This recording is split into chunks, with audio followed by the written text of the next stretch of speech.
بالله من الشيطان الرجيم.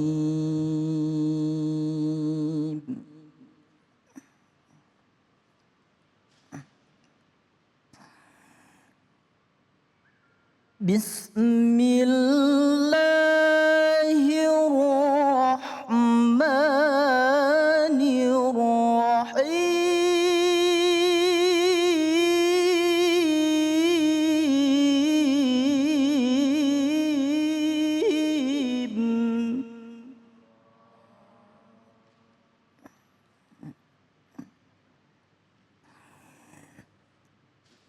ومن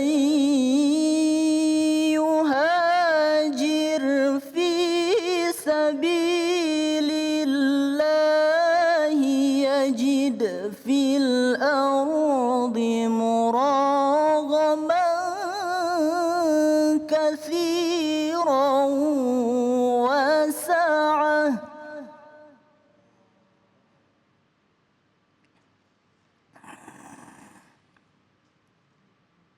ومن يخرج من بيته مهاجرا إلى الله ورسوله ثم يدركه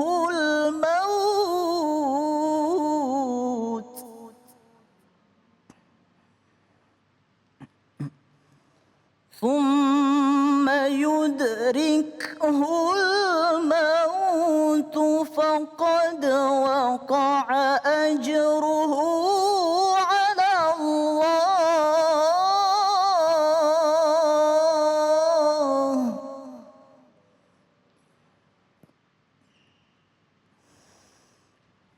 وكان الله غفورا رحيما وكان الله غفورا رحيما صدق الله العظيم.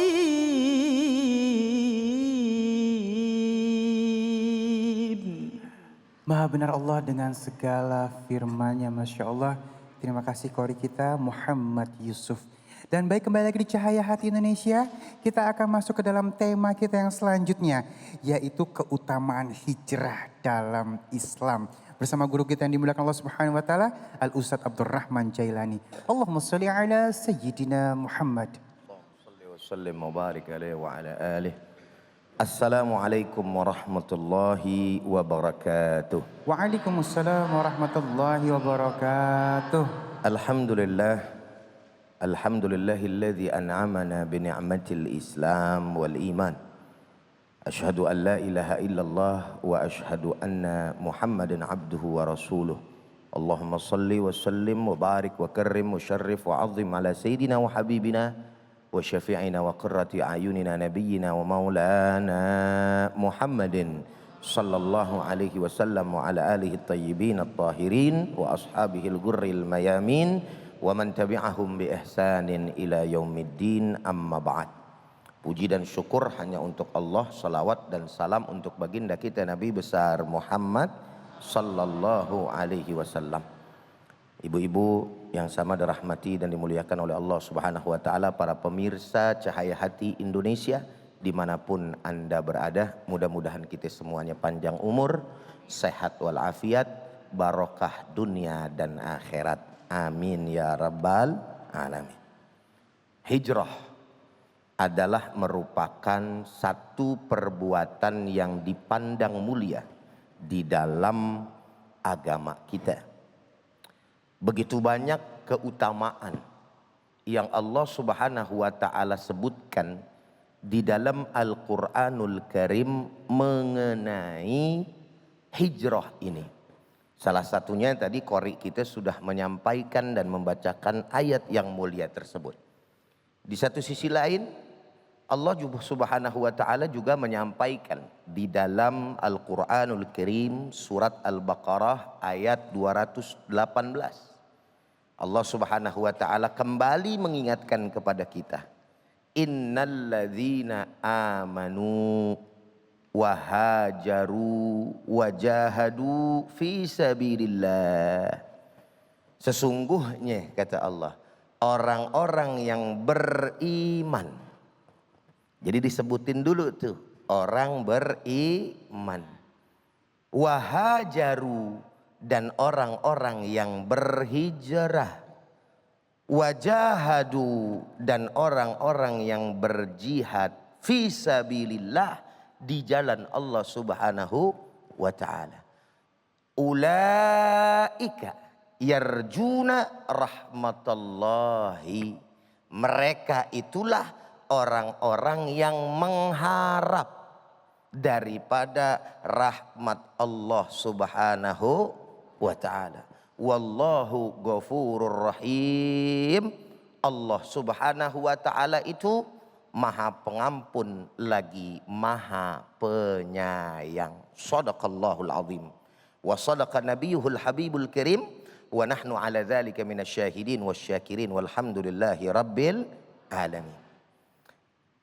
Artinya di dalam ayat ini dan ayat-ayat tentang hijrah itu tidak bisa dipisahkan dari karakter orang yang beriman. Orang yang beriman adalah orang-orang yang siap untuk melakukan hijrah manakala diperlukan dan diperintahkan oleh Allah Subhanahu wa taala. Hijrah pada dasarnya Bapak dan Ibu para pemirsa semua yang sama dirahmati oleh Allah adalah satu perbuatan yang merupakan perpindahan minal makani ilal makan, dari satu tempat kepada tempat yang lain. Inilah yang dinamakan dengan hijrah makaniyah, yaitu hijrah yang sifatnya perpindahan dari satu tempat ke tempat itu tadi. Dan ini yang kemudian ada dalam sejarah peradaban Islam. Bukan hanya saja pada zaman Nabi Muhammad SAW sebetulnya. Tapi dari zaman nabi-nabi yang terdahulu ungkapan hijrah itu sudah ada. Tetapi populer dan masyhur ada pada zaman baginda kita Nabi besar Muhammad SAW. Ada 2 kali hijrah pada zaman Nabi itu. Yaitu dari satu tempat ke tempat yang lain. Pertama hijrahnya Nabi dari Mekah ke Habasyiyah. Kemana Ibu? Habasyiyah gitu ya. Yang kedua ini yang amat sangat juga lebih populer. Yaitu hijrah dari Mekah ke Madinah. Maka disitulah Nabi mempersaudarakan antara ahlu Makkah dan juga ahlu Madinah. Yaitu ahli Mekah dikatakan muhajirin dan orang-orang Madinah dikatakan ansor, yaitu yang menolong siapa? Menolong daripada orang-orang yang berhijrah. Berhijrah itu di dalam sejarah kita sama tahu ada yang namanya perjuangan gitu kan, ada pengorbanan. Bagaimana tidak? Karena mereka orang-orang yang beriman berpindah dari kampung halamannya sendiri. Assalamualaikum. Dipaksa, terpaksa dalam pengertian ini dalam mempertahankan agama dan kemurnian syariat Allah dan Rasulnya. Enak nggak Bu kira-kira ninggalin yang namanya kampung halaman? Assalamualaikum. Jangan kata hijrah, yang kapan tahu baliknya. Kita nih nyari duit keluar kota, apalagi no pahlawan-pahlawan devisa. Nyari duit sampai ke negara orang, ninggalin anak istri, ninggalin suami sama anak, ninggalin kampung halaman, ninggalin harta. Kira-kira nyesek apa kagak? Assalamualaikum. Ini masih semangat apa kagak sih? Kue udah habis apa belum kue? Paham? Butuh perjuangan. Maka Allah Subhanahu wa taala menekankan untuk kita ikhlas mencari ridha Allah Subhanahu wa taala di dalam melakukan proses hijrah tadi. Nah, hanya saja yang menjadi masalah memang pada kekinian Bang Ali, hijrah seperti itu tuh bisa dikatakan amat sangat jarang. Karena tidak ada tekanan-tekanan dari pihak luar di dalam kita menegakkan syariat kita. Di Indonesia diberikan kebebasan, betul apa betul? Silahkan mau ngadain pengajian, silahkan mau ngadain ibadah, bahkan fasilitasnya disediain, betul apa enggak? Nah, oleh karenanya lebih tepat hijrah yang harus dilakukan oleh orang-orang yang beriman saat ini adalah hijrah secara maknawiyah. Apa itu hijrah secara maknawiyah? Yaitu perpindahan dari satu hal kepada hal yang lain. Dalam pengertian begitu banyak. Salah satunya apa? Yaitu berpindah dari kondisi yang tidak diridhoi oleh Allah menuju kondisi untuk mendapatkan ridha Allah Subhanahu wa taala. Berpindah daripada minal ma'asi ila ta'ah. Berpindah dari kemaksiatan menuju kepada ketaatan, berpindah minasyarr ilal khair, dari keburukan menuju kepada kebaikan. Ini menurut Al-Fakir dan pandangan Al-Fakir lebih tepat kita lakukan saat ini. Tapi tidak mengurangi daripada pahala serta keutamaan yang diberikan kepada orang-orang yang hijrah secara makaniyah. Jadi hijrah secara apa? Maknawiyah tadi. Dan yang paling penting adalah yuk mari sama-sama kita hijrah dari perbuatan yang buruk menjadi perbuatan yang baik. Itulah makna dan juga fungsi perintah Allah. Ya ayyuhalladzina amanu tubu ilallahi taubatan nasuha. Wahai orang-orang yang beriman, bertobatlah engkau kepada Allah dengan sebenar-benarnya taubat. Artinya fokus tetap. Walaupun dalam proses yang namanya manusia, kita kadangkala kan masih suka berbuat dosa. Betul kagak? Ada dosa yang kita sengaja, ada dosa yang kita kagak sengaja. Tapi jangan kemudian ini menjadi satu alasan. Ya, bagaimana gue mau hijrah, Tat? Gimana saya mau berpindah, Tat? Mau jadi orang baik. Uang saya kadang-kadang masih maksiat lagi. Masih maksiat lagi. Entar aja dah Ustadz dah.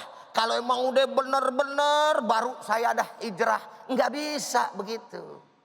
Alasan itu tertolak. Dan itu merupakan bisikan daripada syaitan untuk memperlambat hijrah kita menuju kebaikan. Hati-hati deh. Makanya di dalam hadis yang lain Nabi menyampaikan, ittaqillah haitsuma kunta wa atbi'is sayyi'ata alhasanata tamhuha. Masya Allah. Lihat nih bagaimana. Ya, garis bawahin. Ittaqillah, bertakwalah engkau kepada Allah dimanapun anda berada, dan iringi wa atbi'is sayyi'ata, perbuatan buruk dengan perbuatan baik. Artinya apa? Orang yang benar bukan berarti kagak punya salah. Assalamualaikum. Assalamualaikum. Orang yang bertakwa, orang yang soleh sekalipun bukan berarti bersih dari dosa. Proses untuk menuju kebaikan pasti ada godaan. Maka ketika godaan tersebut ada pada diri kita, jangan menjadikan godaan tadi kita terjebak di dalamnya, memperlambat pertobatan kita dan hijrah kita kepada Allah Subhanahu wa taala. Tapi terus saja iringi daripada perbuatan-perbuatan yang baik. Sehingga pada akhirnya kita berharap ketika kita lagi berbuat baik, kita mati di sana. Lalu Allah memberikan rahmat kepada kita. Makanya tadi kalimatnya, ulaika yarjuna rahmatullah. Mereka itulah orang-orang yang berharap rahmat Allah. Di akhir ayatnya Allah menyampaikan, wallahu ghafurur rahim. Sesungguhnya Allah Subhanahu wa ta'ala maha penerima taubat, maha pengampun, lagi maha penyayang. Alhamdulillah, terima kasih guruku, jelas banget ya, dan kena di hati. Dan satu lagi mungkin tambahannya, kalau yang udah hijrah jangan ngata-ngatain yang belum hijrah. Nanti hijrahnya nggak toyib ya, Masya Allah ya. Baik, dan sesaat lagi kita akan bertemu dengan guru kita yang dimuliakan Allah Subhanahu Wa Taala, Al-Ustadz Herianto. Jangan kemana-mana, tetap bersama kami di Cahaya Hati Indonesia.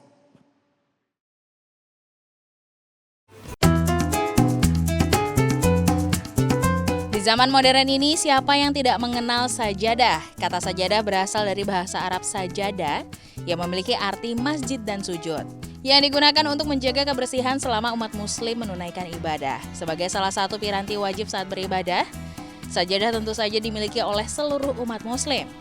Sajadah terbuat dari bahan tekstil yang beragam, ukuran sajadah pun bermacam-macam dan umumnya memiliki lebar dan panjang yang disesuaikan dengan postur tubuh ketika bersujud.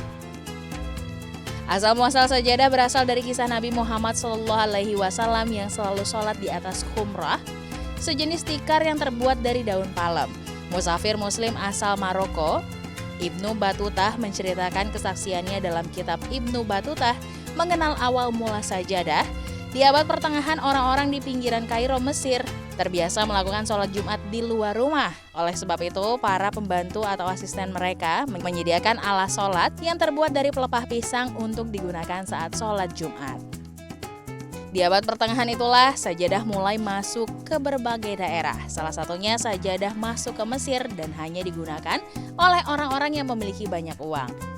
Kemudian sajadah berkembang mengikuti budaya di masing-masing daerah. Dari segi desain, sajadah mengikuti aroma seni dan budaya yang ada di tempat tersebut. Awalnya sajadah hanya memiliki desain yang serupa, yaitu seperti pintu besar yang menuju ke surga. Simbol yang selalu ada, yakni mihrab dengan ceruk melengkung menyerupai pintu. Mengikuti perkembangan zaman, sajadah di masa sekarang ini terbuat dari beragam material, mulai dari wol, tenun, hingga sutra.